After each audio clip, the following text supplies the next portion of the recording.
বন্ধু ওই কেমন খেললি? হোলিতে তো ভালোই খেলছে, ভালো এনজয় হয়েছে। তোর বৌদি আমার সাথে ছিল। গাজল গেছিলাম প্রথমে একবার, তারপর ময়না ঘুরে আসলাম। তাহলে বন্ধু কি তালি? না বন্ধু, পরে একদিন কমু, বিরাট বড় একটা গল্প আছে তোর সাথে। এখন ঠিক আছে। টাইম টাইম তো 12টা বাজে গেছে, তাই পরে কথা হবে, ঠিক আছে? যেটাও না তামনে তুই তাই পয় নাতে। ঠিক আছে, তুই চাপ নিস না। শালা পাগলা সুদা বন্ধু যে কি কয়, আলে শুচু করতে করতে যাই। ধুস, এই পাগল ছাগল নিয়ে আর পারা যায় না। মানছি কত ভালো ভালো বন্ধু, এই ছাগল কয় কি শুচু করতে করতে যাইস। আমরা কেন ছোট নাকি? হ্যাঁ, শুচু করতে করতে যাবো। কি জানি দেখলাম,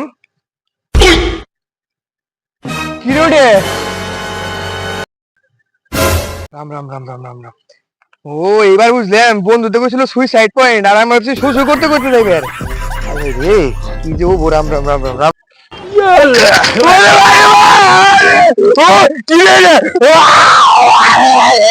ভাই হালাত পুজো তোর বাচ্চা কি কইছে রে? সুইসাইড